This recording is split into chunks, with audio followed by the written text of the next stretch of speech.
Chris O'Connor here. Join the Curmudgeon Rock Report's invite-only curmudgeonly community at facebook.com/curmudgeonrock. Also look out for a Spotify playlist that pays honor to this episode.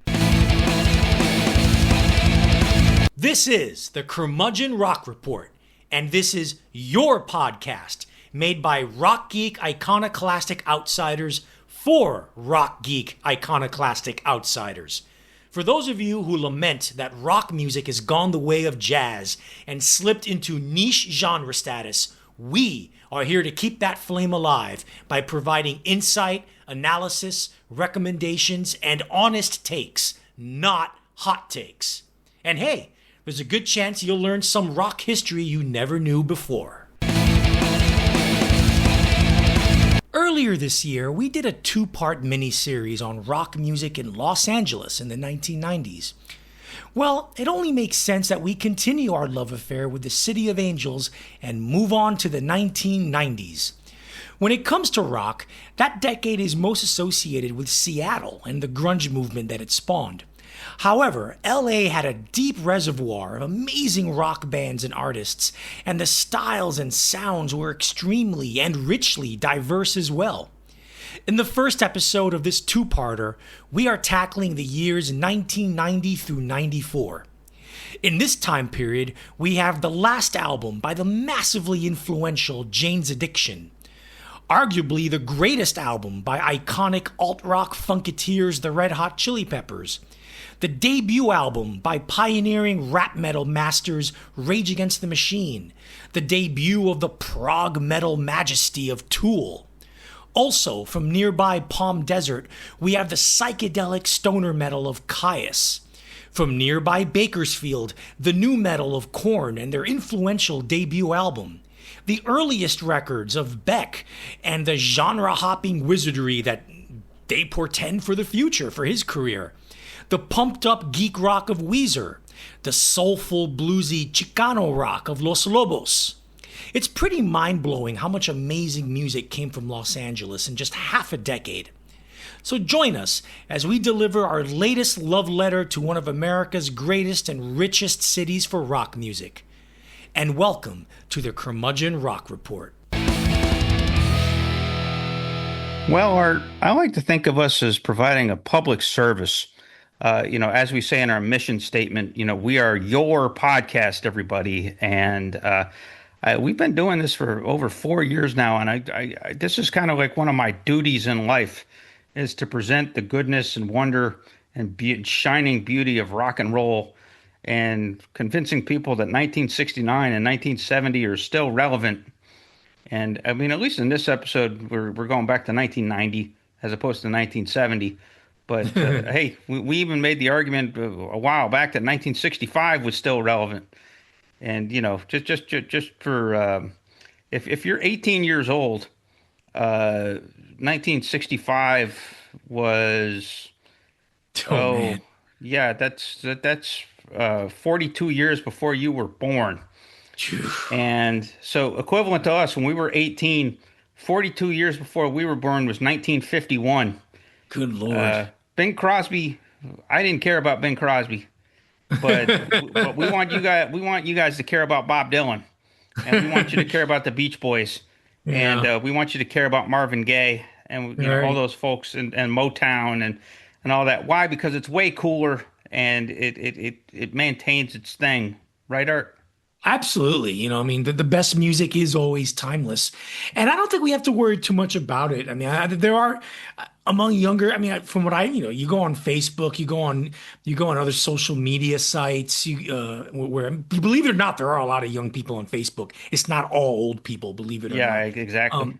You go on YouTube if you engage with people on YouTube, and you just read stuff, and you'd be surprised how much old music is listened to by millennials and Gen Z. So you've got programs like School of Rock that's keeping the flame alive. Right. It's programs like that. So. Again, we're a public service. We're kind of keeping these things alive, and I think we do a good job of it, sir.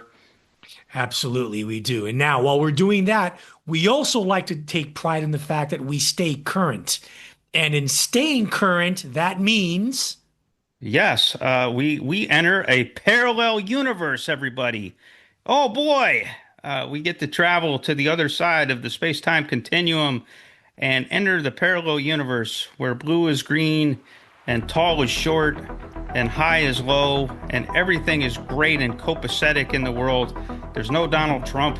There's no wars, and there's such a thing as rock and roll that predominates in the cultural zeitgeist, where it fills up the stadiums, and Oasis, can fill up many stadiums, and is still, that they're not just an old man group. They're still revered and they're still adored, and they never broke up. So it's a perfect world over there for rock and roll. So that's kind of a conceptual way of saying that this is the segment of the show where we cover new and newish artists by artists that we think that you would dig and that we want to give some love to. We don't always agree with each other's selections, but that's part of the fun. We're trying to turn each other on and trying to win each other over. And so, with that said, Art, who in this edition of the Parallel Universe are you covering and are you admiring for the folks out there? yeah, it's a single by Blondshell called What's Fair.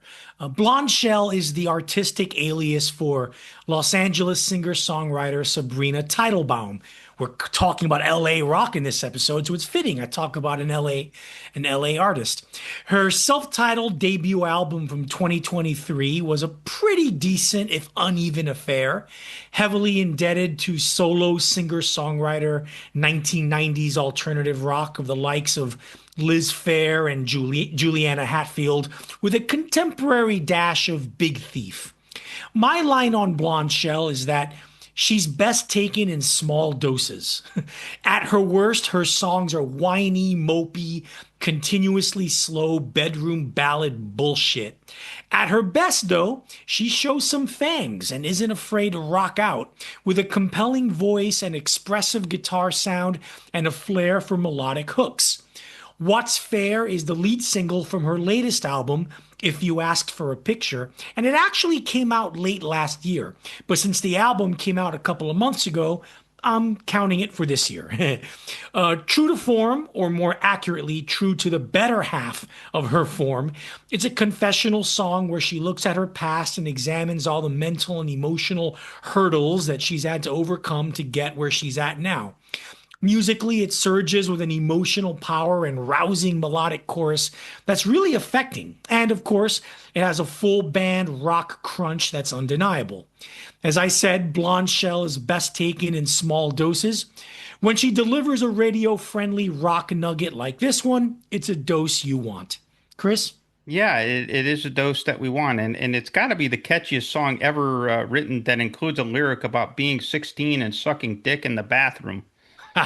Yeah, there's she. We said she's confessional, and boy Yeah. is she.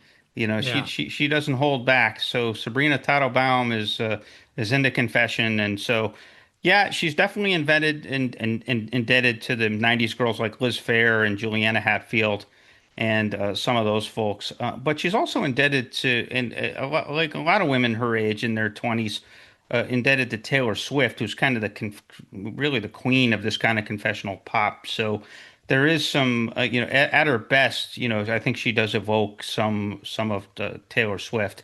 So yeah, I mean, I covered the 23 album on this podcast in this segment, this Parallel Universe segment. I like that record.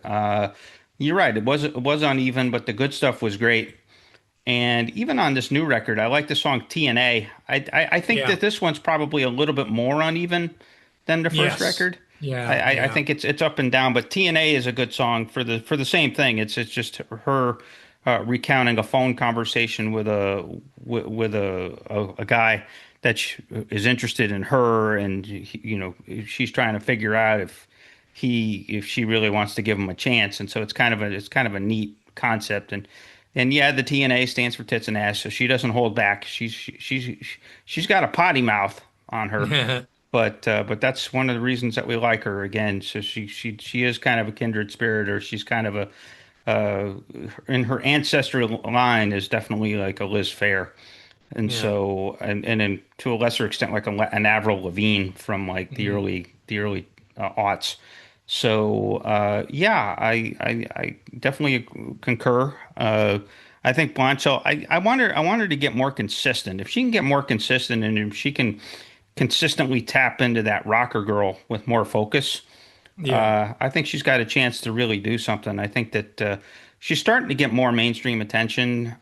She's not quite there yet. Maybe by the next record, she'll break through and be up there with the Rodrigos and the Lucy Dacuses and some of those ladies that are getting more love from the Rolling Stones. So Well, we'll Lucy see. Dacus's last album didn't get a lot of love, though. Yeah, well, Lucy Dacus's last record is okay, and it's got some really good songs on it. I mean, and remember, as a lyricist, she's like female young Bruce Springsteen, and so she's Right. still the best lyricist in the game. But yeah, that record suffered a little bit from too much lovey-dovey dopiness. So, Yeah. So, and that's not a problem that Sabrina Teitelbaum has. There's no lovey-dovey dopiness. It's explicit dopiness. yeah. Yeah, it's sexually explicit dopiness.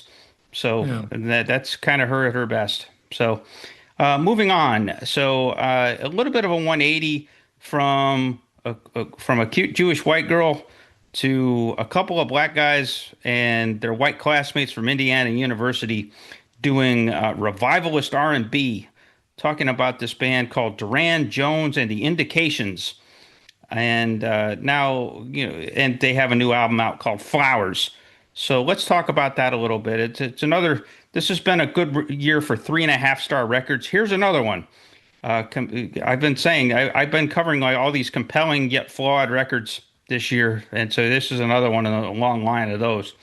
So Durand Jones and the Indications play what some music writers describe as quote revivalist R&B unquote.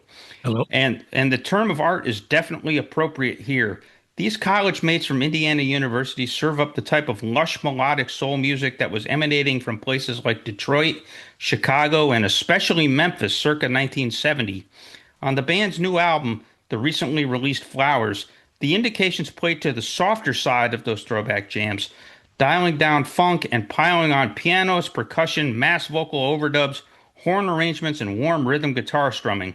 The result is a bed of sensual mid-tempo groovers that trigger the lover man in all of us. You won't find originalism within this revivalism, but that's okay when the proceedings are crafted and produced this well.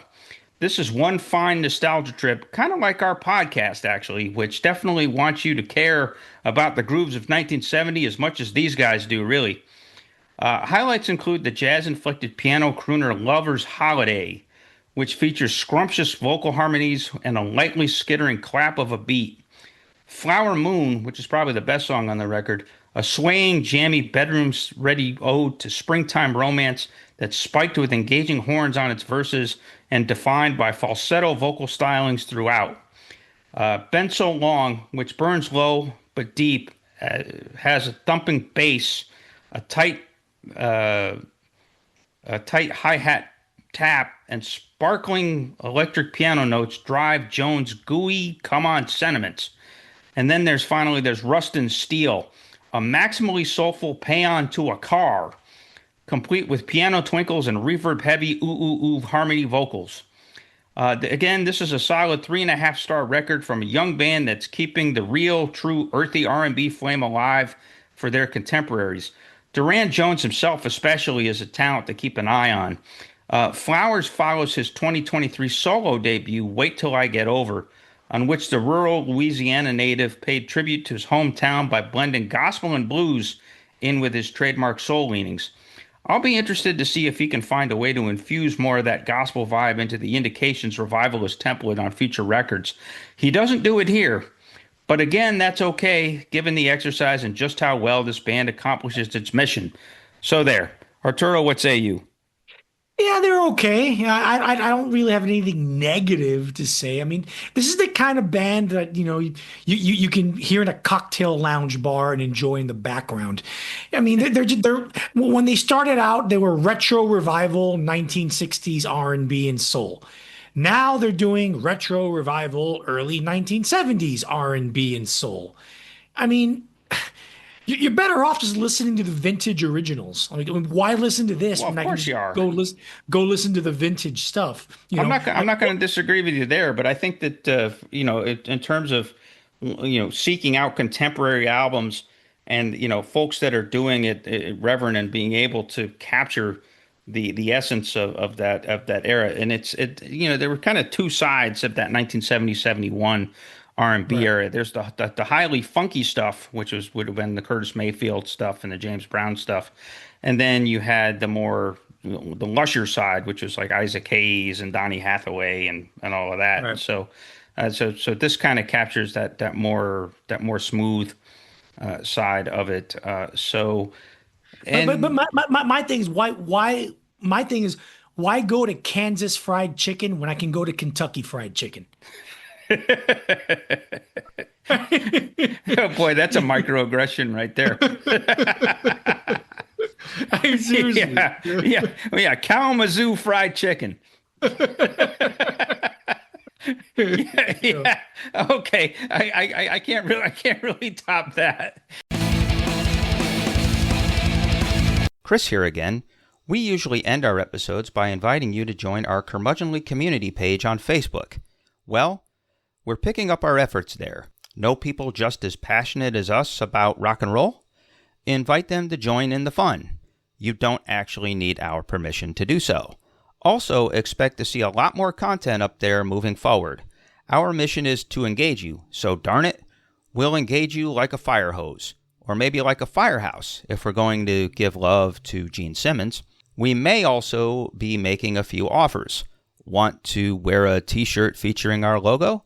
You may have that opportunity soon. So be a fellow curmudgeon, help us expand our little community, and share your own musings via your own posts. We're at facebook.com/groups/curmudgeonrock. So, as folks might remember, a couple months back, we did ourselves a series where we covered two of the predominant scenes in Los Angeles in the 1980s.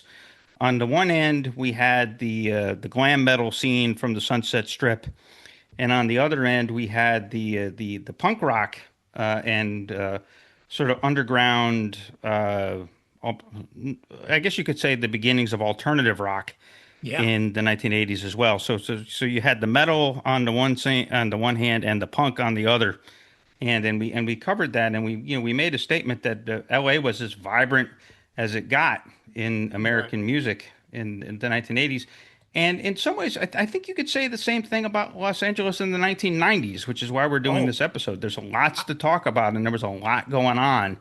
I And would there I was, would argue it's even more vibrant than it was in the 80s. yeah, yeah, okay. So why don't you start making that argument for us, Yeah. Arturo? We're going to be talking about the 1990s in Los Angeles, and this episode was part one, where we covered 90 to 94. So, Art, tell us a little bit about why you think LA was more vibrant in the 1990s, and start setting the scene for us. Well, the why will be answered when we talk about the key albums of this period. But to introduce things, and basically as the 1980s came to a close and the 1990s began, rock music was in a real interesting and transitional place. The dominant form of glam slash hair metal was fading, and a colossal musical and cultural movement from up in Seattle was about to take the world by storm. In an interesting parallel to the Seattle scene, underground rock in Los Angeles was starting to rise above cult status and go mainstream thanks to increased radio and MTV presence by bands such as Jane's Addiction and the Red Hot Chili Peppers. But beyond these two pioneers, there was a wave of LA bands and artists on the cusp of breaking through and going on to become some of the most important and influential names in rock of the 1990s. However, let's begin with a band that most people would not think of. Chris? Yeah, to make a before I go into this band, to your point, that the hair metal scene was actually at its most saturated in 1990 and 91, where Sure. you had Slaughter, and you had bands like that. Remember, Skid Row had a number one record in the summer of 1991, And Yeah. then one of the other bands we'll be covering had, had a blowout #1 album in September of 1991 and Right. came out around the same time as a little band called Nirvana Yeah. hit the streets with Nevermind. And so within a year, that was that. So really, really interesting first couple of years in LA where you have things bubbling up and things about to die out that didn't seem like they were going to die out, but died out real quick. Yeah. Oh, they did. So Yeah. that's kind of the narrative. So now, let's set up this band that you were talking about. We're talking about Los Lobos. A lot of folks know Los Lobos as those Mexican American guys from East LA that have been doing their thing for over 50 years now. But they were an interesting story because, as we said, there were parts of the underground in LA that were starting to bubble to the surface, and Los Lobos was part of that bubbling, that bubblingness, so to speak.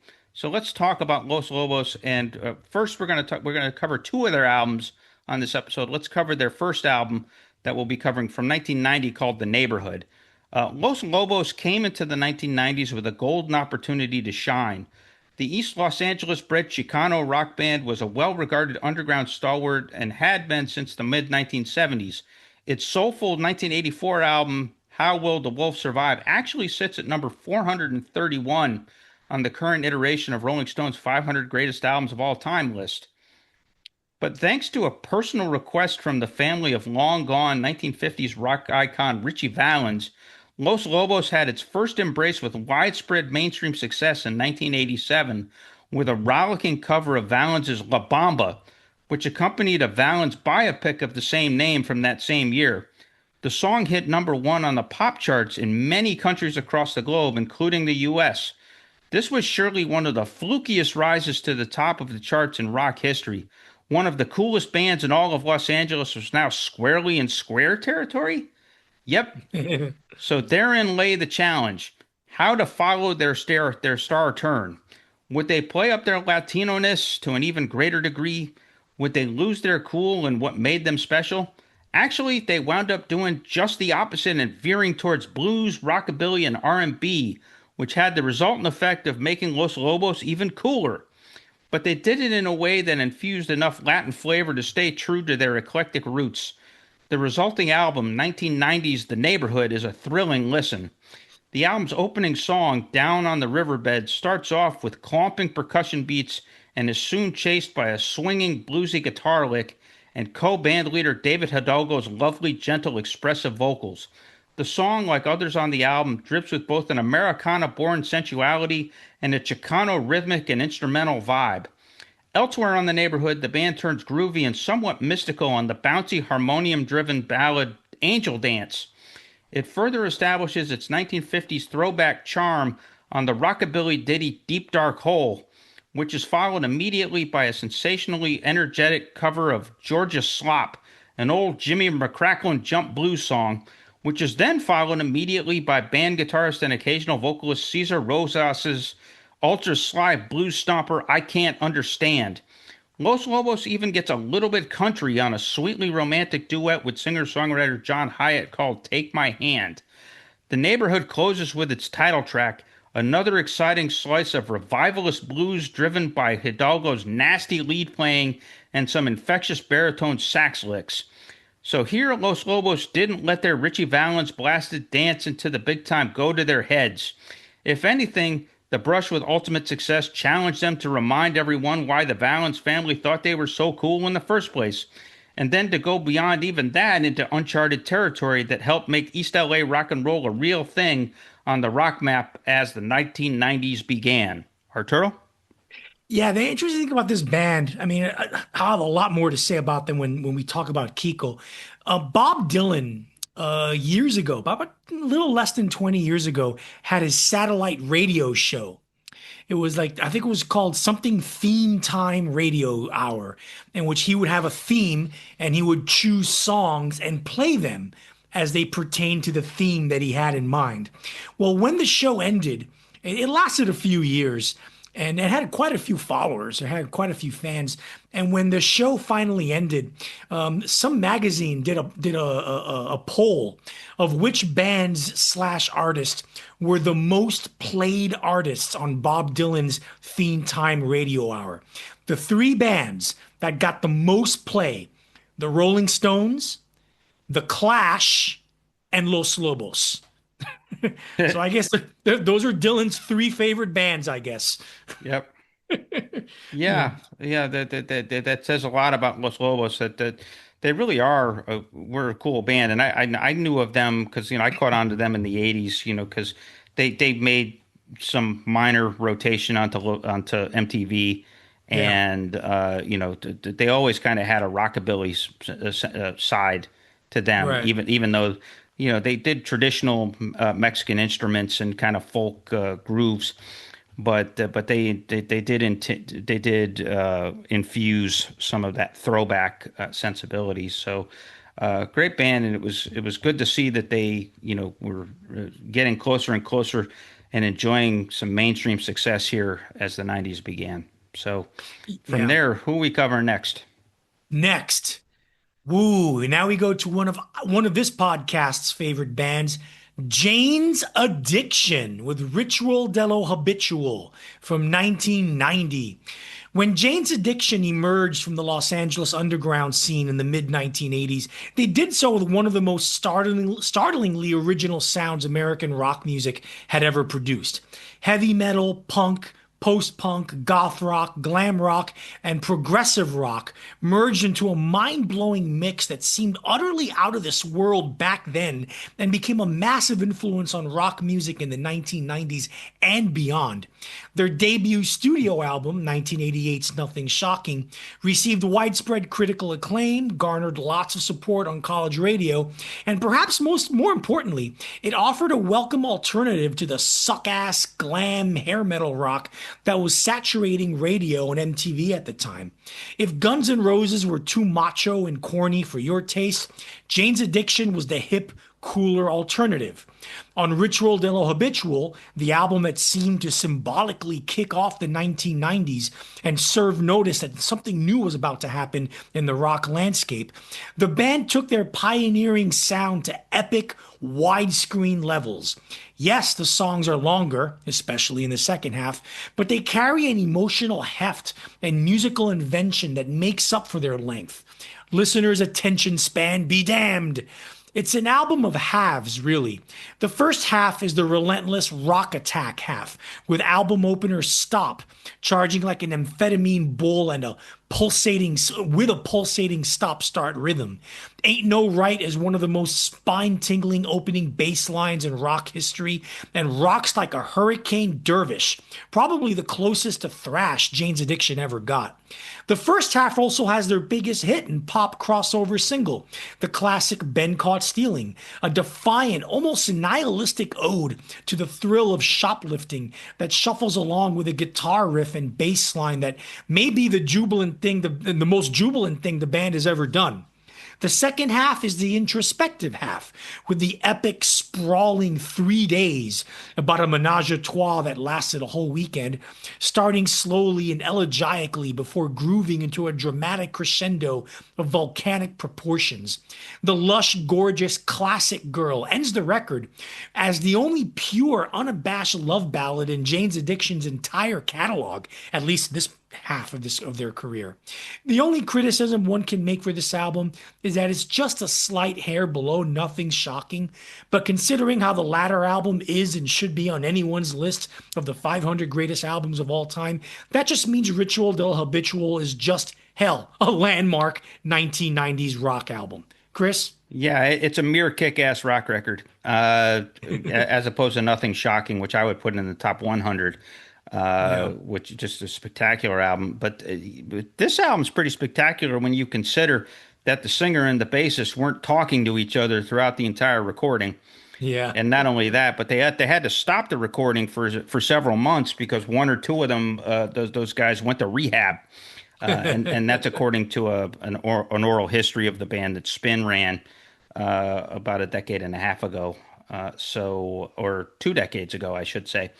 So I would say this album, it's a little bit rougher and tougher, but not quite as loud as Nothing Shocking. Nothing Right. Shocking is one of the most purely loud records Yeah. of all time. And this album also sells that Eric Avery was the true musical star of this band. Mm, That for as mm, good as Dave Navarro was as a guitarist, Eric Avery was just a really original bassist and came yeah. up with some spectacular licks. Like the beginning of 3 Days on here, the Ben Caught Stealing riff in the bridge, and obviously the Stop has some spectacular bass playing as well.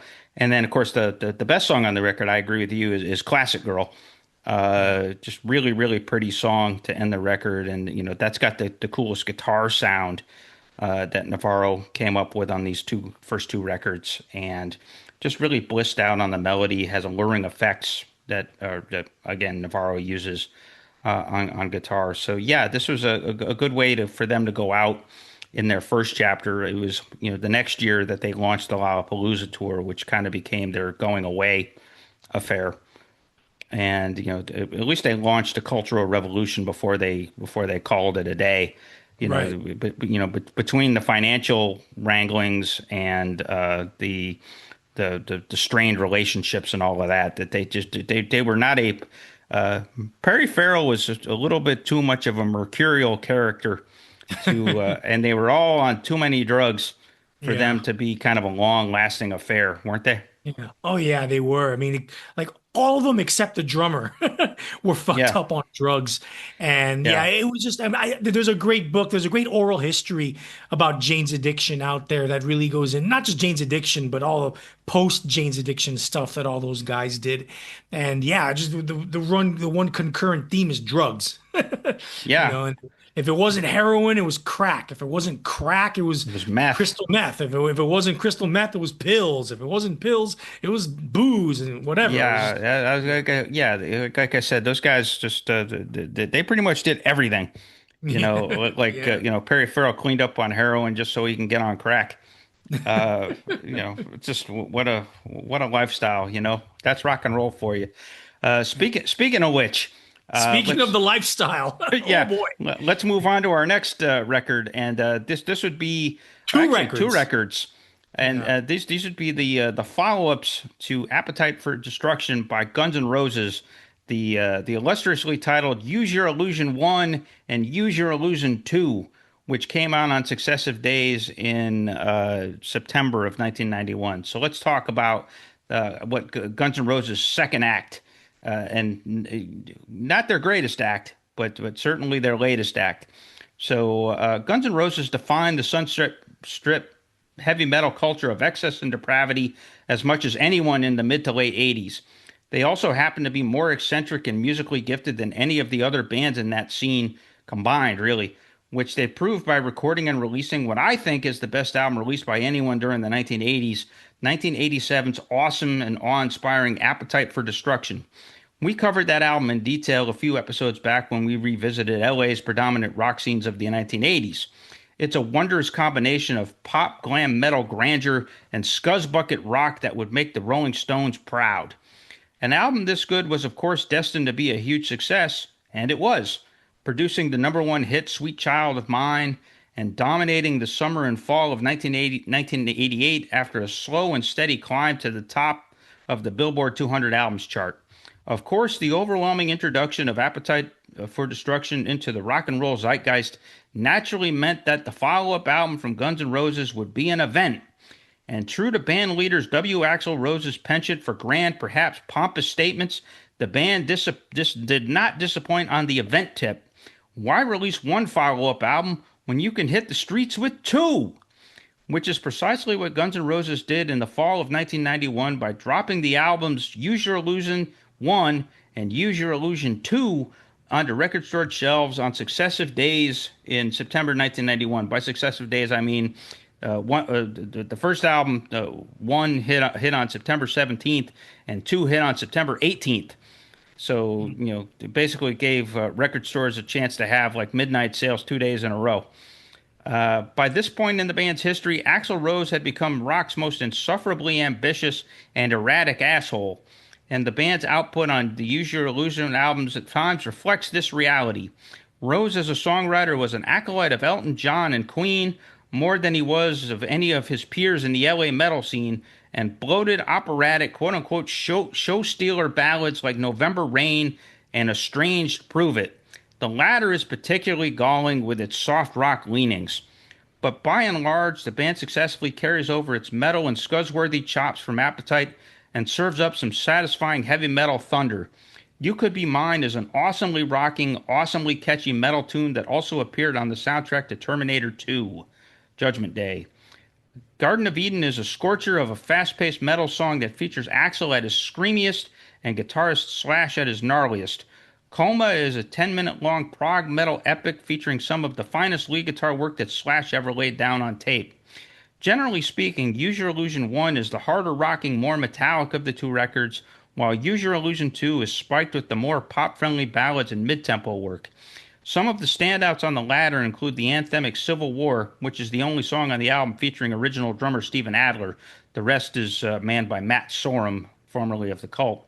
The surprisingly melodic and restrained Yesterdays, a bluesy and soulful cover of Bob Dylan's Knockin' on Heaven's Door, the romping and deeply misogynistic Pretty Tied Up, The Perils of Rock and Roll Decadence, and the soft rock romantic lilt of So Fine. Each album contains a version of the awesome power ballad Don't Cry, with each featuring an alternate set of lyrics and lovely backup vocals from Blind Melon vocalist and hometown buddy of Axl's, Shannon Hoon. We often say on this podcast that oftentimes a double album represents an artist's finest work. While Use Your Illusion records aren't technically a double album, they might as well be, you know? In this case, I'd say that doesn't actually hold true. G&R could have definitely benefited from some concision here. For instance, it definitely could have done without the cheesy cover of Wings' Live and Let Die. And it probably could have kept Get in the Ring, an obnoxiously pugnacious shot at the band's critics in the mothballs. And yeah, they should have put Estranged back on the shelf too. There's the bones of a five-star classic across these two albums. Sadly, though, the excess and Axl's can't help himself in this got in the band's way. Oh, what could have been, right, Arturo? Yeah, according to Mick Wall and his biography of Guns N' Roses. By the way, Mick Wall was one of the people Axl Rose mentioned in Get in the Ring. He mentions everybody. He was being a pugnacious asshole during this time. Yep. According to Mick Wall, Use Your Illusion was supposed to be a double album. It was always meant to be a double album, but Geffen Records, the people at Geffen, convinced Axl and the others that, hey, we could sell more records and make more money if we put them as two individual albums. Because if we put them as a double record, they would have to do like a little bit of a discount. So let's price gouge the people more, two individual albums. So yeah, they agreed to it. Figures it was Geffen that was behind that. Yeah, Yeah. And but here's the thing, though. It's just that both Use Your Illusions, they're very different from each other. They have their own character. They're two separate albums, and they sound like two separate albums. They have their own character and their own feeling to them. Personally, I'm more of a fan of Use Your Illusion 2. Yeah, I am too. I think that's got the better stuff. It has Civil War, one of the best songs GNR ever did. November Rain is on Use Your Illusion 1, but I think Use Your Illusion 2 that also has Pretty Tied Up, which I really love. It's got Locomotive on it. Locomotive, which is fun. Yeah. It's got, Yesterdays, which is one of the best, one of Axl's best mid-tempo introspective songs. So I really think make a single Use Your Illusion. I agree with you. Would have been the best way to go ahead with this album. So yeah, for sure. Yeah, there's a thing. A cohesive single Use Your Illusion, I think, would have matched Appetite for Destruction, and I think it would have been a more eclectic, deeper record. Yeah, but it also spoke to, it was kind of perfect for Axl's growing egocentrism to have the two single records and then to have the bloat out there, because then by 1994 they had become just kind of a bloated outfit with videos where Axl's riding a dolphin and Slash is playing guitar while walking on water. Yeah. And stuff like that. It got kind of ridiculous, and it Yeah. just, and finally, Slash couldn't stand it anymore, and he took off, and Yeah. then Axl took 14 years to make the next Guns N' Roses record. So, oh And, well. that was a historic piece of shit, that album.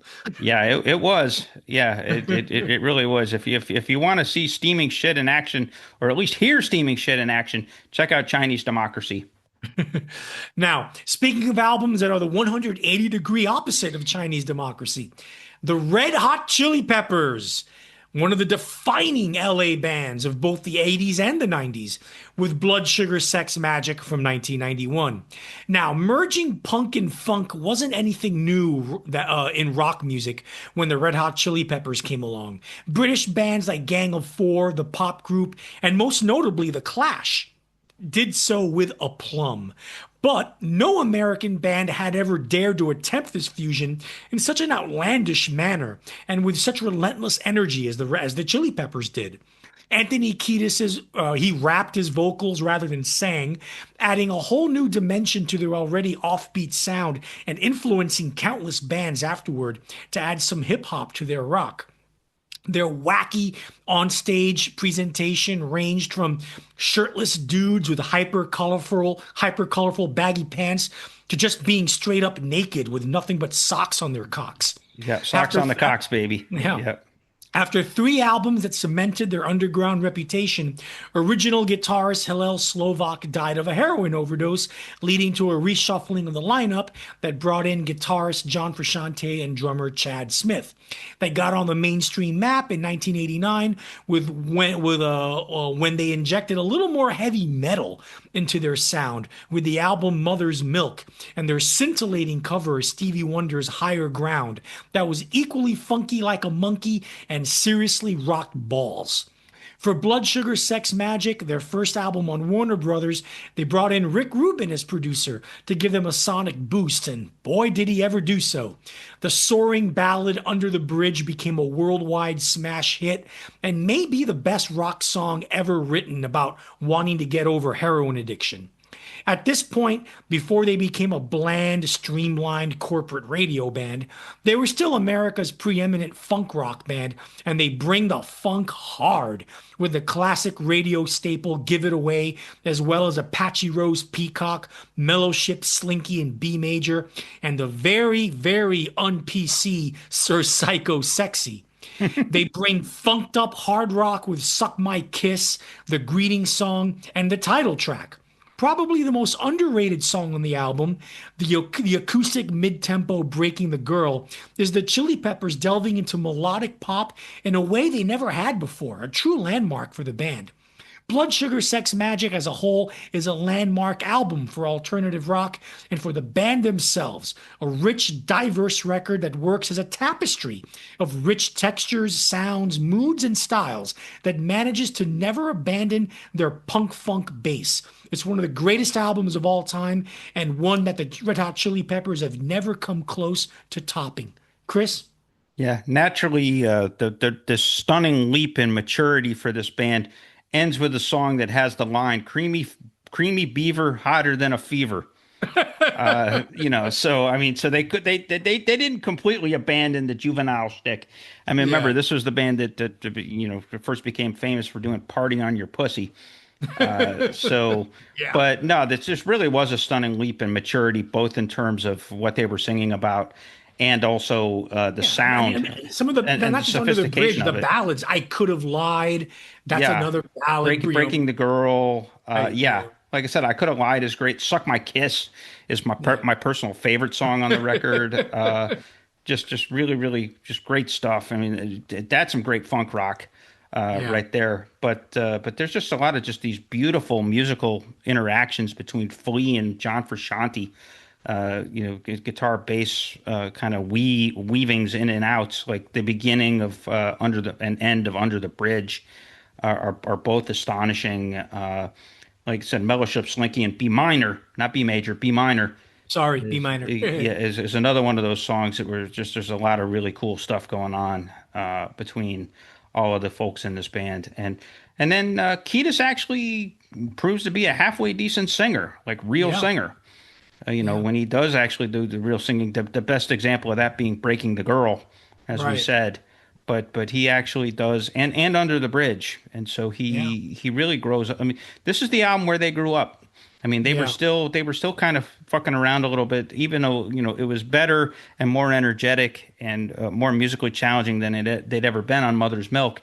But this is a quantum leap in terms of that. And then by the end of the decade, they kind of peaked at Californication and then like fell off the edge of a cliff Yeah. after that. But Californication is just like that to me that's their best record. But this one is just phenomenal and really just kind of helped define the direction for a lot of rock that came after it here in the 90s. Yeah. All right. Speaking of bands that pointed the direction for rock in the 90s, oh boy, the next one. Yeah, Rage Against the Machine. Yeah, we are Rage Against the Machine from Los Angeles, California. That's how they introduce themselves in their concerts. Right. Rage Against the Machine did not invent rap metal. That distinction goes to a group of bands that includes the Red Hot Chili Peppers and Suicidal Tendencies, one of the great lost bands of all time. They were another LA band.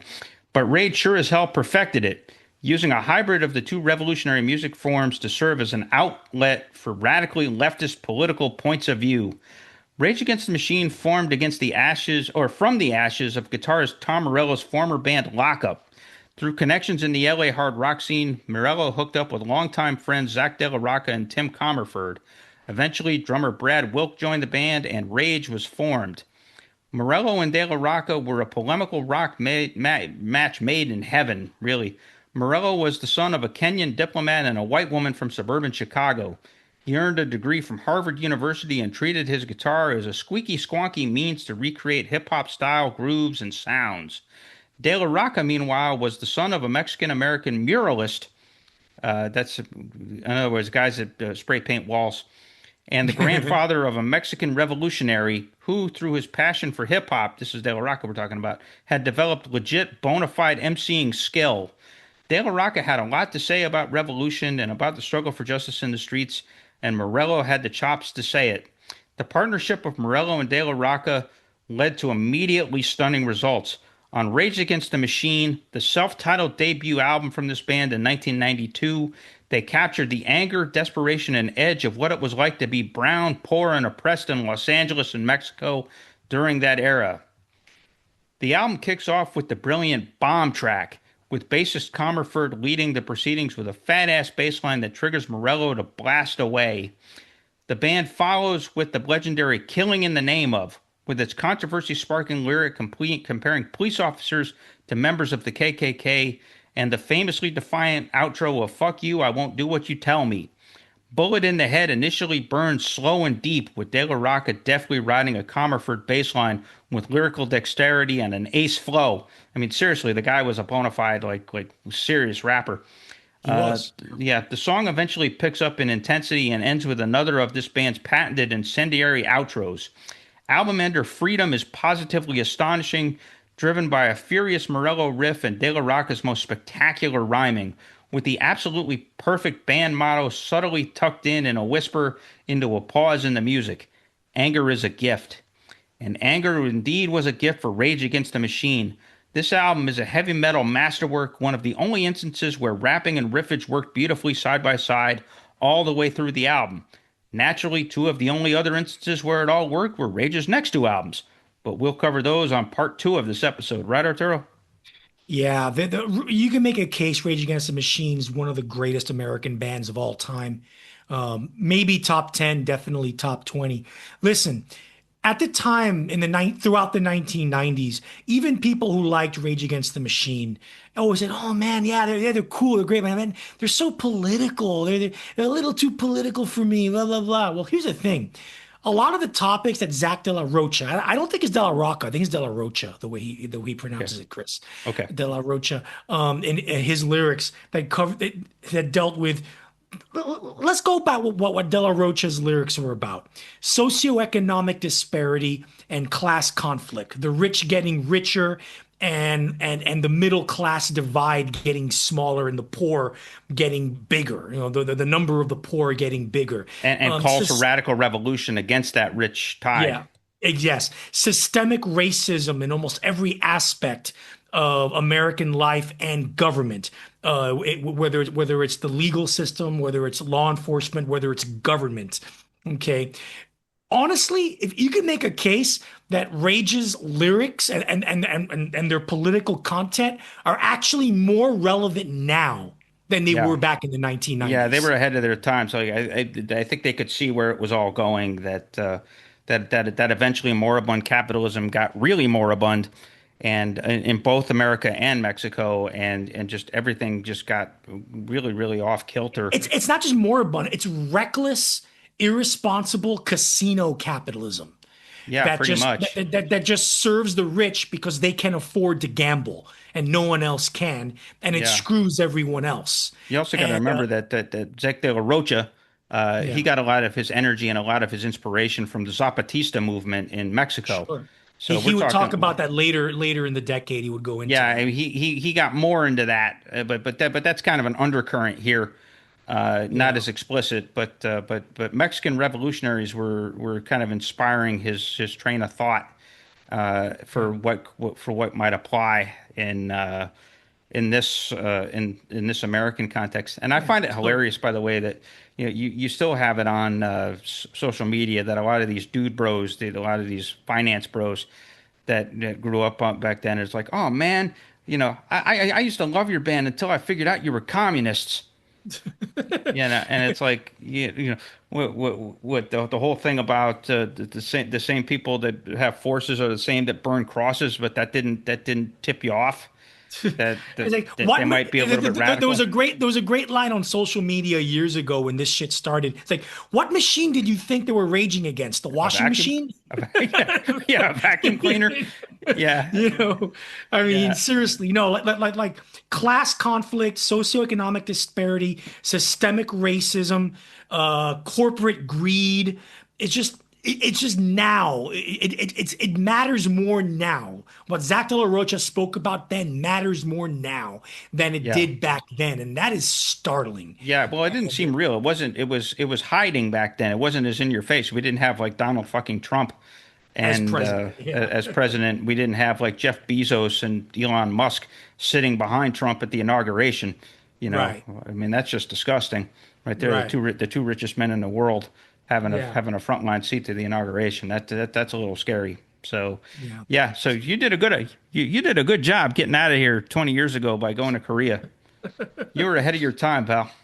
Yeah. Well, let's get into a little escapism here. And the Yes. next great band of the Southern California. Now, I know people who are truly from LA are going to pretty much object to this, but I'm talking about Kyuss and their album for the Red Sun from 1992. Now, Palm Desert, California, the home of stoner metal band Kyuss, is 122 miles east of Los Angeles, which is like a 2-hour drive. So it may Yeah. seem like a Riverside stretch. County.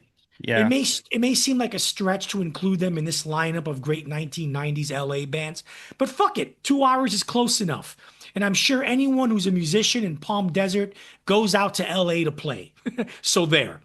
As for Kyuss themselves, imagine a group of teenaged boys who like to hang out in any of their parents' basement, smoke pot, listen to Black Sabbath, and play Dungeons and Dragons. Then those teenage boys form a band, and instead of playing house parties or clubs or bars, they play free desert parties out of necessity, where they set up their instruments, amplifiers, and microphones in the middle of a desert, all connected to generators, invite all their friends and anyone else who can drive out there, and play loud as fuck, groovy sludge metal, where anyone present is high on beer, weed, LSD, or all of the above. Then, said teenage band, named after an undead monster from the Dungeons and Dragons board game, are lucky enough to be discovered and signed by a small independent label called Dolly, that's a subsidiary of Elektra Records. Young band records a demo called Wretch that, without their permission, is put out as their first album in 1991. Indie label Dolly loves the record despite the demo's sound quality, and encourages young band to record with a bigger budget and an actual producer named Chris Goss. And, ladies and gentlemen, the resultant album, 1992's Blues for the Red Sun, is what guitarist and band leader Josh Homme considered then and considers to this day to be the true debut album by the one and only Kyuss. This instant classic of an album kicked off the rock subgenre known as stoner metal that permeated throughout the 1990s and beyond. A band so cool that they were able to land gigs opening for metal giants Metallica and grunge icons Nirvana. Kyuss redefined what being heavy and heavy metal really means. Imagine Black Sabbath on large doses of LSD with a fondness for Jimi Hendrix guitar fireworks and the relentless rhythm drive of early Hawkwind and a menacing Guns N' Roses-esque swagger.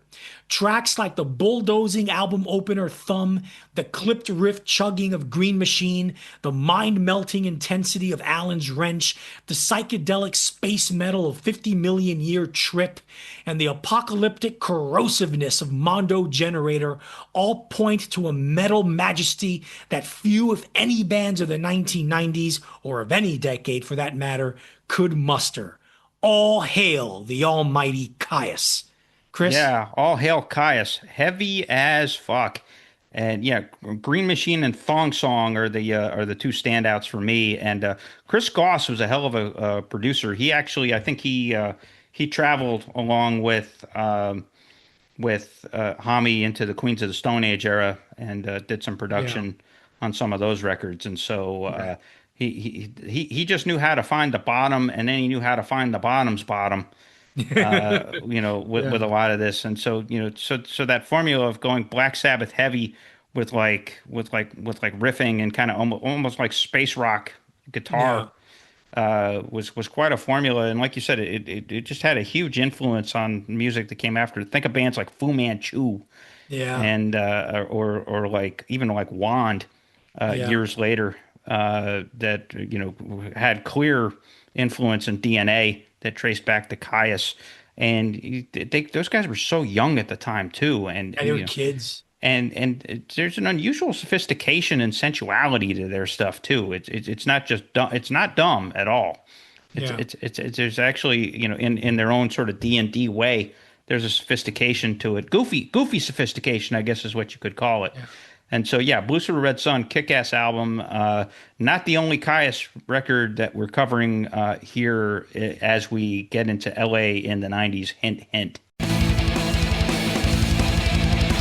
On this episode, we analyzed the first half of the 1990s regarding all the great rock music that came from Los Angeles. For the next episode, we're delivering the second part of this miniseries, breaking down the second half of the decade. From nearby Orange County, No Doubt brings ska punk to the American mainstream.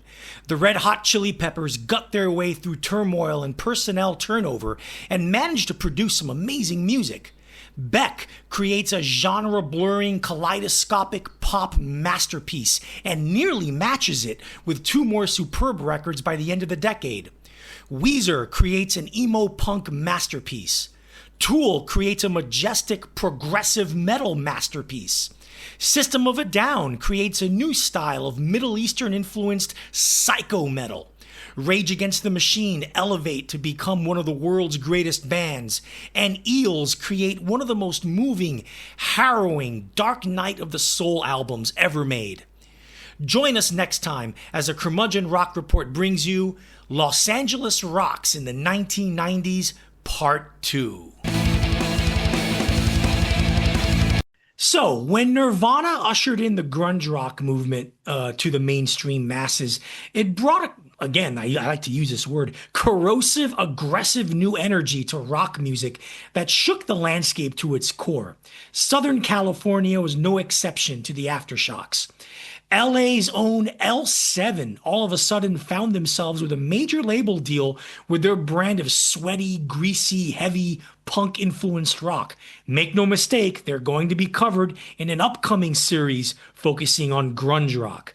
Down in San Diego, a band named Mighty Joe Young got signed to Atlantic Records with a grungy sound very similar to Alice in Chains. They would change their name to Stone Temple Pilots, and again, they will also be covered in our upcoming grunge series.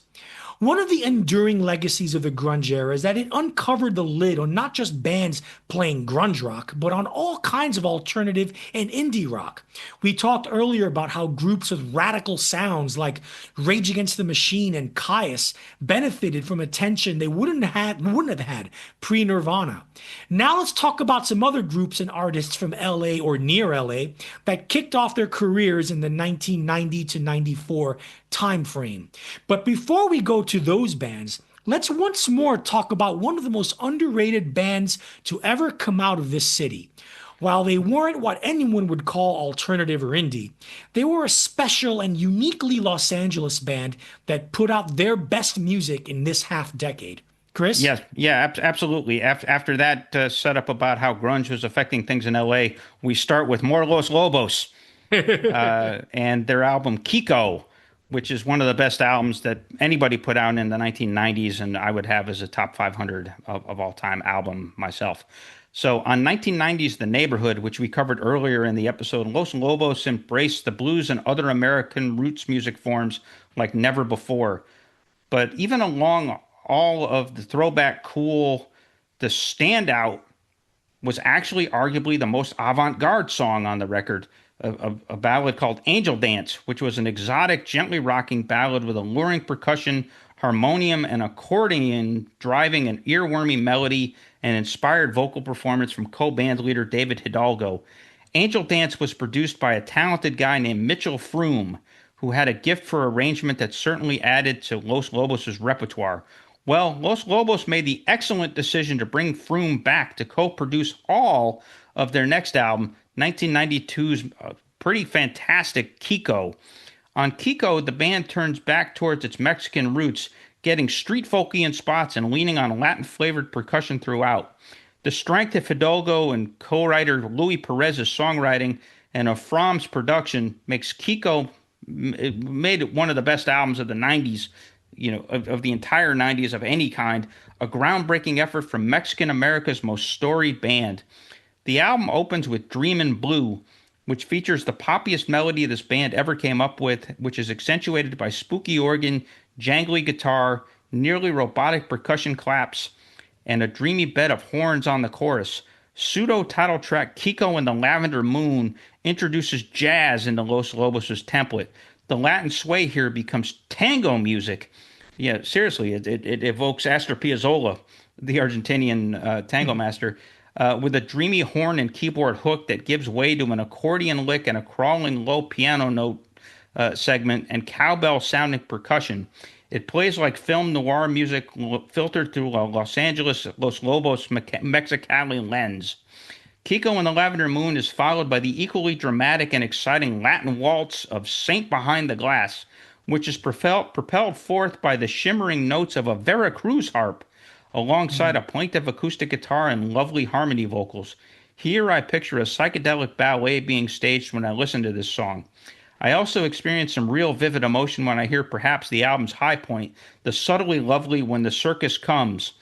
The song is mostly thrust forward by an acoustic guitar and bongos, a hippie decision that juxtaposes against one of Hidalgo's prettiest melodies and one of his and Perez's most observant lyrics.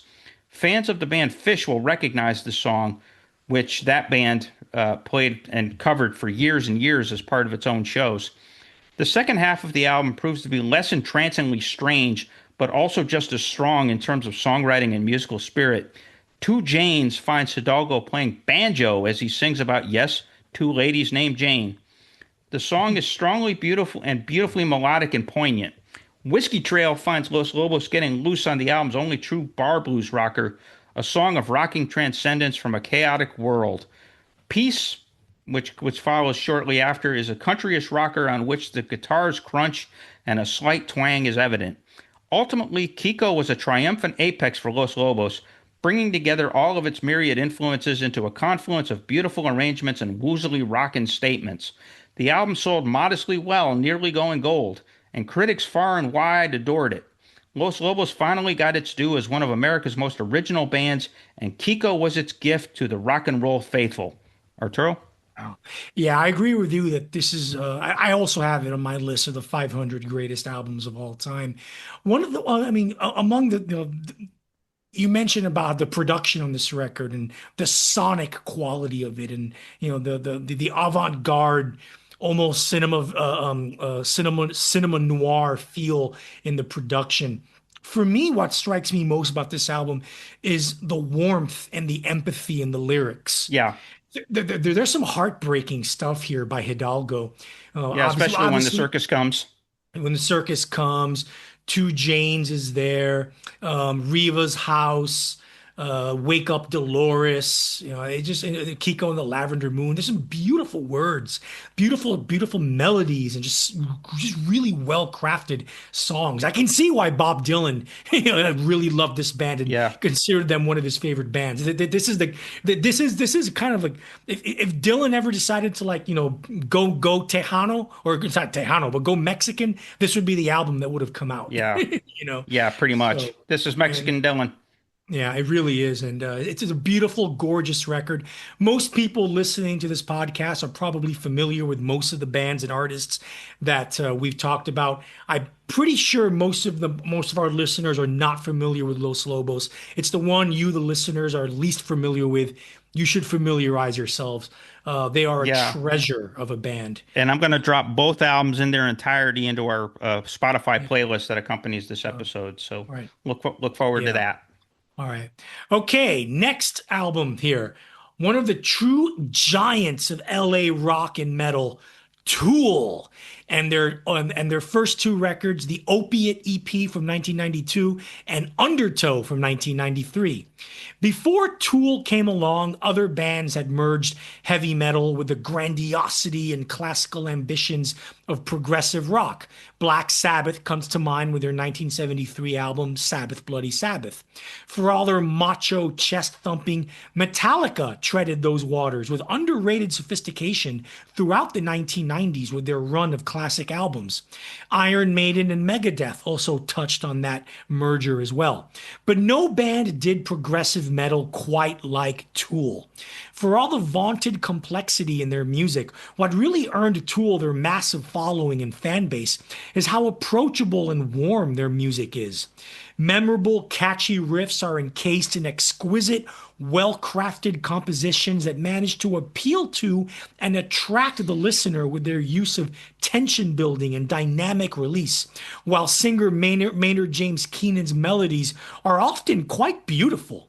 Their debut EP from 1992, Opiate, finds the band in their earliest phase, which is very aggressive and very metal, before their progressive tendencies kicked in to expand their music. Even then, though, there are some scorching bangers to be found. Hush is practically the template for Tool in angry mode, with the sheer intensity of Cold and Ugly and Jerk Off. Their intensity threatens to peel the paint off the walls. Their official debut album, 1993's Undertow, made them instant stars on rock radio and MTV with the singles Prison Sex and Sober. And it's easy to see why, especially with the latter song. One of Tool's most famous tracks, it has a swaggering menace with that one-note bass intro, bringing in Adam Jones's beautiful guitar riff. Keenan's vocals contain a drama, a passion, and a depth that transcends what most metal vocalists are even capable of. And again, his chorus melodies soar with a beauty and warmth that can win over the most hardened metal skeptic.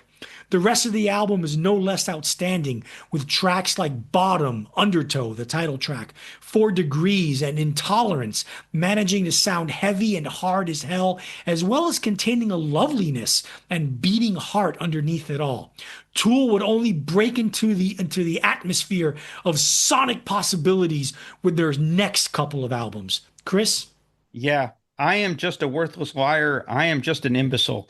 Boy, that is self-loathing at its most exquisite. That's the central lyric to Sober.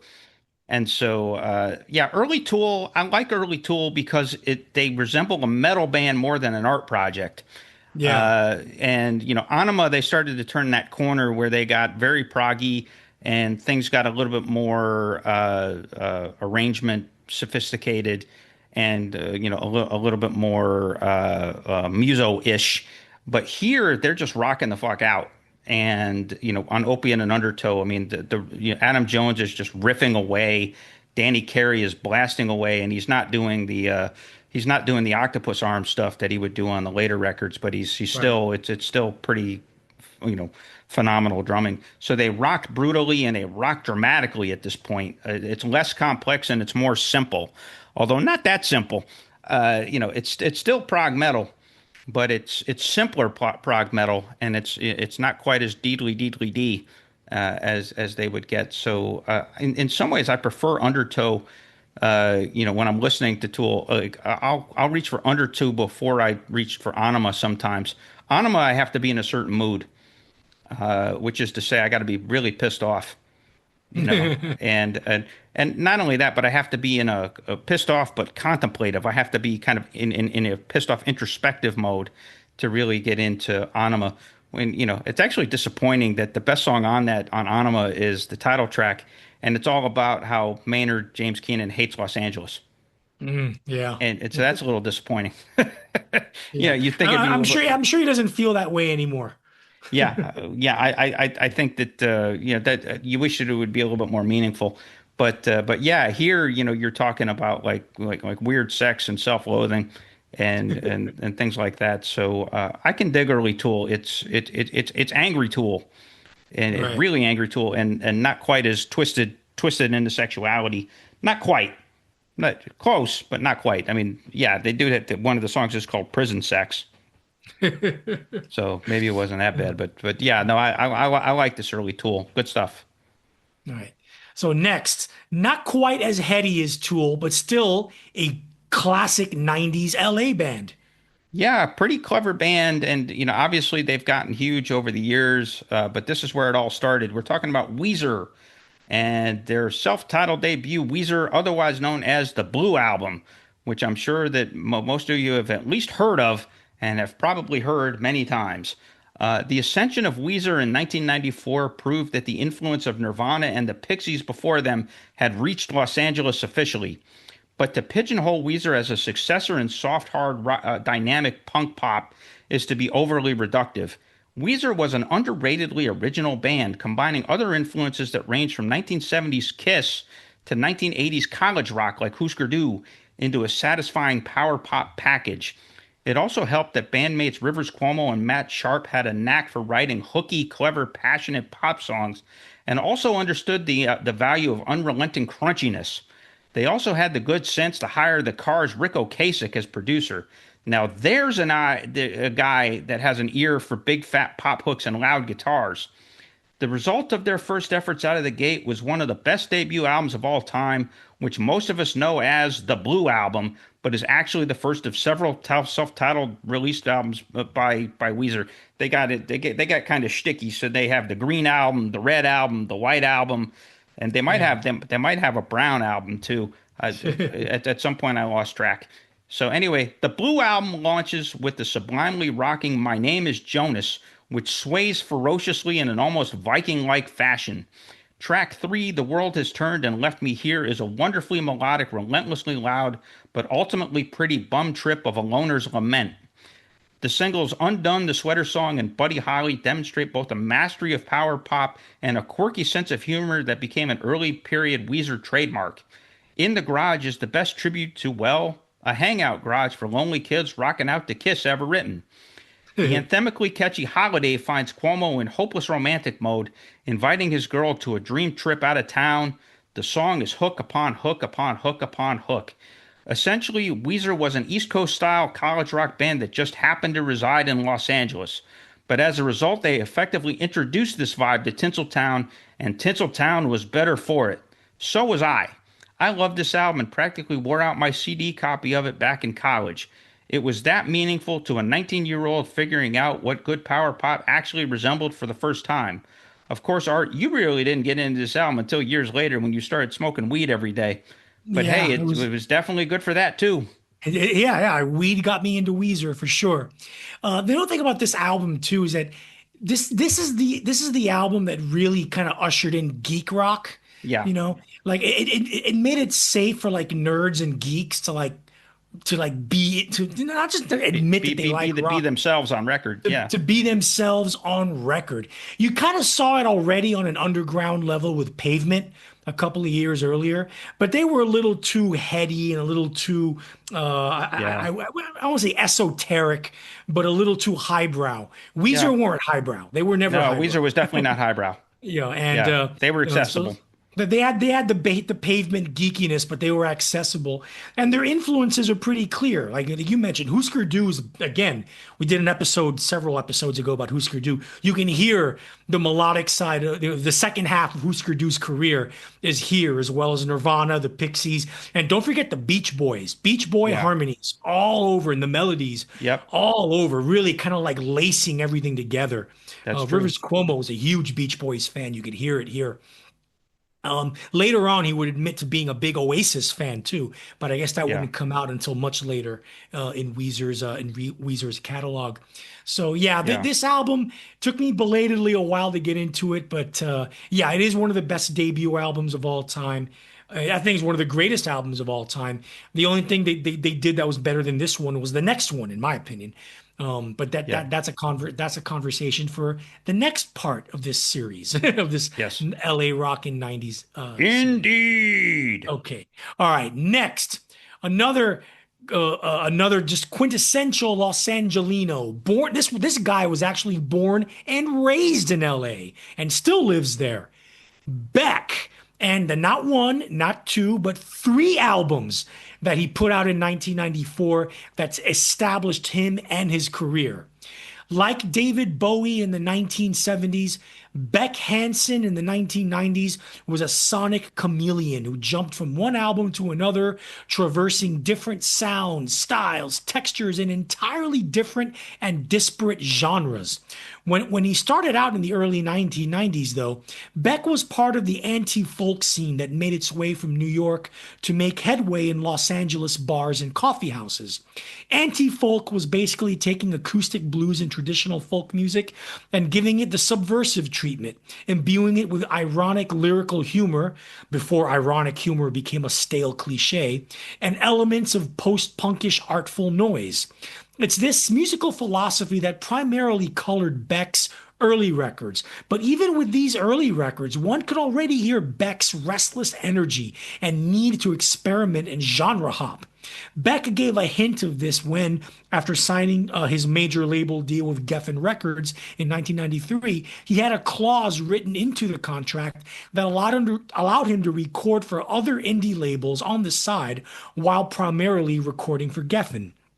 The first of his three 1994 albums, Stereopathetic Soul Manure, came out on indie label Flipside and mostly maintains his anti-folk stance, but really ramps up the experimentation, including tons of distorted, feedback-drenched guitars, interludes of pure noise, sound collages, and field recordings.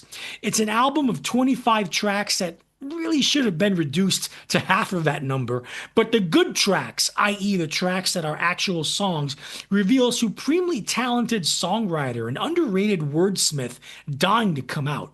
Songs like the lovely country sway of Rowboat, the modern country blues of Crystal Clear, the distorted indie rock of Total Soul Future, and the hilarious romp of Satan Gave Me a Taco attest to that. With Mellow Gold, the album released on Geffen just a month later, Beck hit commercial pay dirt. Here he smooths out the anti-folk rough edges a bit, but not too much, and expands his reach to include country, psychedelia, funk, and hip-hop. Everybody knows the folk hip hop hybrid Loser, the worldwide smash hit that went on to become one of the decade's most iconic songs. But there are other amazing tracks on this landmark 90s album. Pay No Mind and Nightmare Hippie Girl are basically 1960s folk rock songs. The former, one of his earliest songs, reflects his ambivalence about the music industry, while the latter is a delectable Kinksian romp. Motherfucker is lo-fi, noisy punk fury. Fucking with My Head is fuzzy psychedelic blues. Whiskey Clone Hotel City 1997 is existential folk angst. In a decade of incredible major label debut albums, this one is way up there. Beck's last album of 1994, One Foot in the Grave, was released on Calvin Johnson's Olympia, Washington-based indie label K Records, and it's ironically the most steeped in the anti-folk background that he came from. In fact, it's so steeped in it that the music comes out at the other end of the album, as the album most rooted in traditional American folk, blues, and country in his entire discography. It's also an album where Beck sheds much, not completely, mind you, but quite a bit, of his trademark surrealist humor in favor of displaying some serious lyrical and emotional depth. Songs like Asshole, later to be covered by Tom Petty, Sleeping Bag, Hollow Log, and Outcome give early credence to the quote, Bob Dylan with a beatbox comparisons that he would get later. Chris? Yeah, all three of these records are at least interesting. Mellow Gold is great. One Foot in the Grave is great. Stereopathetic Soul Manure is an experience. It's not great. It's an experience, but it has two wonderful, really gorgeous songs on it. Rowboat and Modesto that stand among Beck's best songs overall, I think. The rest of it is essentially, as I said, it's a bunch of noise art and anti-folk, it's kind of garbage. And it's worth mentioning, by the way, that Stereopathetic Soul Manure, it's really a compilation of stuff from the 5 years preceding 1994, from 88 to 93, that he put together and put out. And it was one of his postures of maintaining his indie cred while he was about to come out on a major label. Speaking of that album, boy, yeah, that is just chock full of some goodness with Loser, Pay No Mind, Beer Can, Nightmare Hippie Girl, Motherfucker. Just a lot. Him and his collaborators, they got a lot of mileage out of bedroom 4-track home recordings. The whole thing is 4-track, not in a real studio. And just really clever with sampling and some layering of some instrumentation, and just really, really clever stuff. And then, of course, lyrically, it's just hilarious. I mean, I love this outro piece of Nightmare Hippie Girl, and just kind of showed that in some ways, in more of a shticky way, he had a real Bob Dylan sensibility to him as a lyricist. I love this quote: "She's a melted avocado on the shelf. She's the science of herself. She's spazzing out on a cosmic level, and she's meditating with the devil.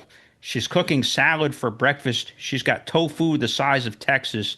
She's a witness to her own glory. She's a never-ending story. She's a frolicking depression. She's a self-inflicted obsession. She's got 1,000 lonely husbands. She's playing footsie in another dimension. She's a goddess milking her time for all that it's worth." Yeah, so that's a pretty scathing indictment of a woman there. Actually. Yeah, I was going to say that's pretty biting. But that she really is a Nightmare Hippie Girl. He wasn't lying. And then One Foot in the Grave, it's the most well produced of these songs, and so it's not lo-fi, but it is low budget.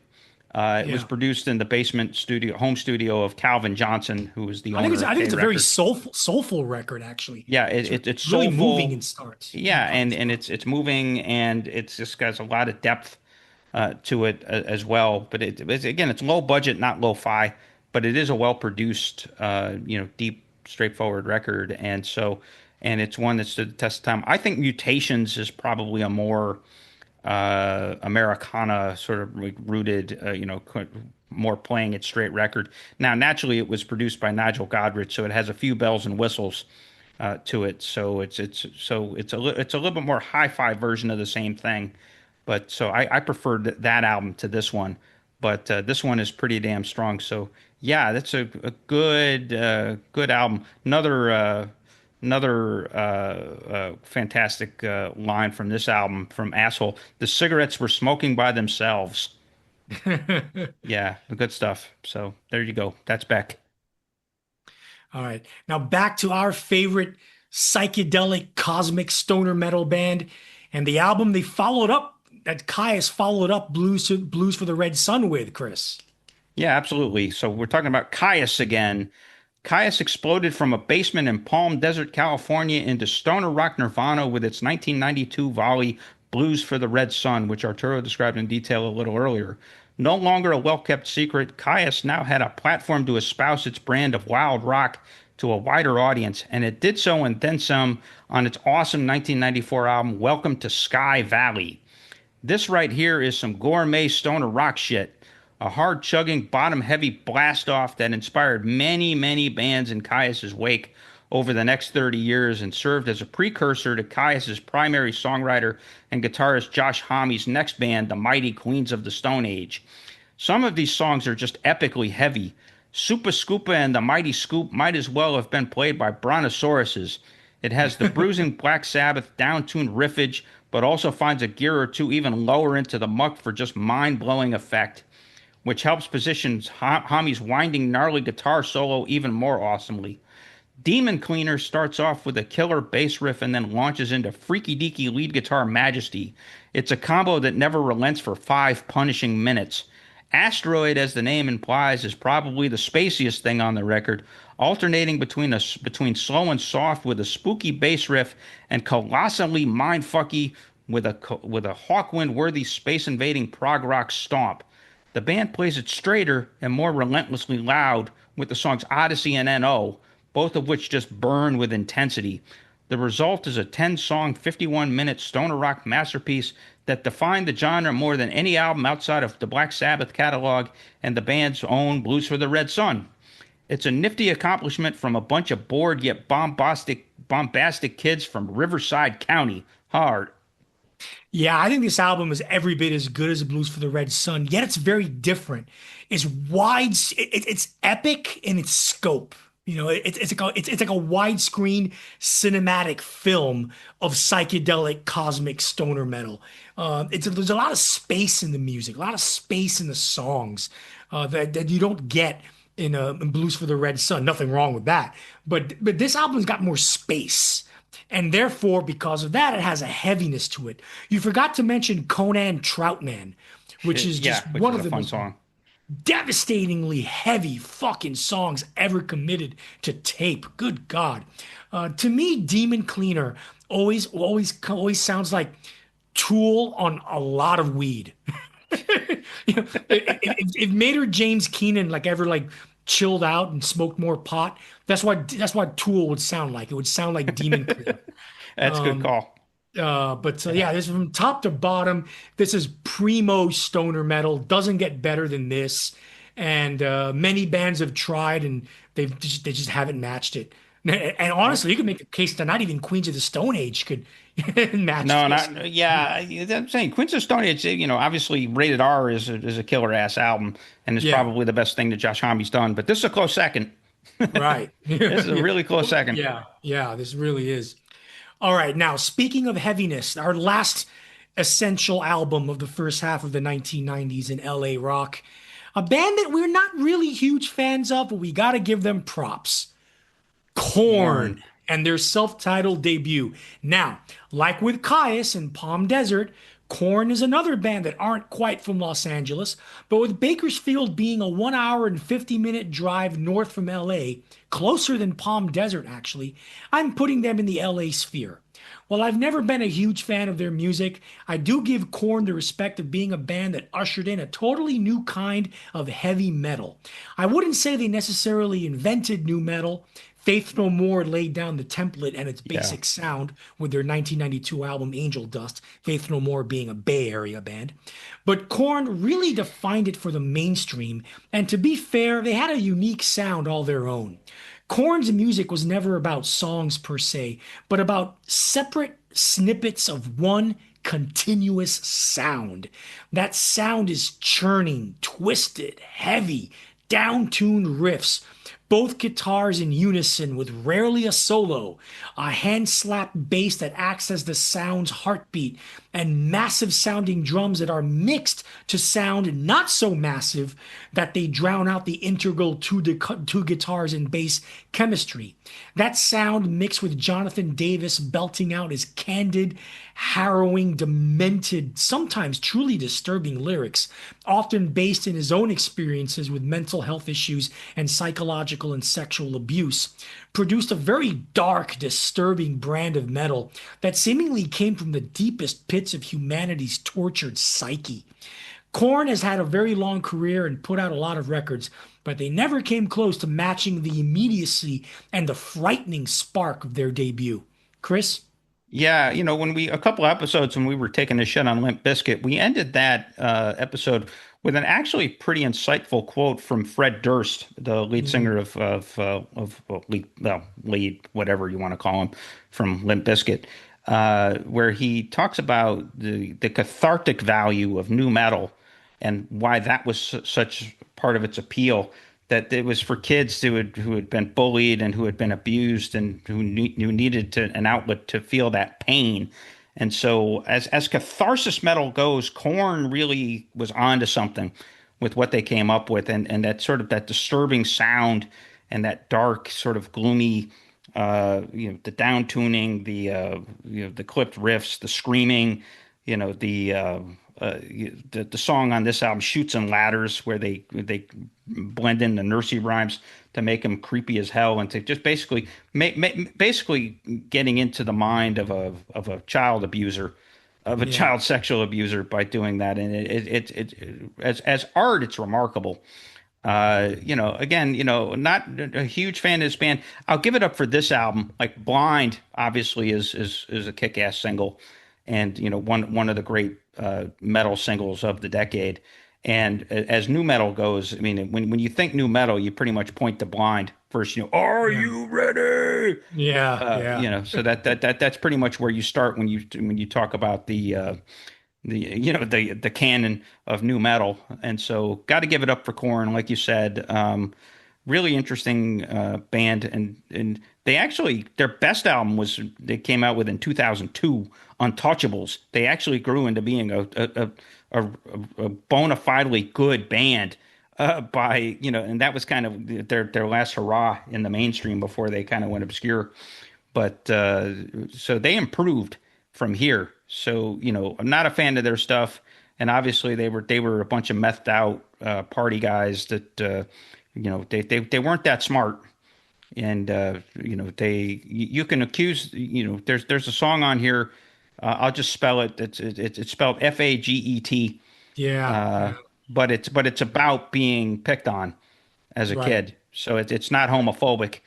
Yeah. But John Davis is talking about the word, the insensitive word toward gay people that he was called as a kid, in high school. Yeah, and so I have to point that out. So it's not really homophobic. You probably still couldn't make it today because of all this woke shit that's going on in the U.S. Right. But it made its point. So yeah, well, I'll gladly defend them. And they did set the tone for the '90s, and the stuff that there was more LA stuff, more nu metal stuff that came out of LA by the end of the decade. That was pretty magnifique as well. So there you go. That pretty much ends it. So is there a final word on LA in the early '90s, Art? Yeah, like I said, the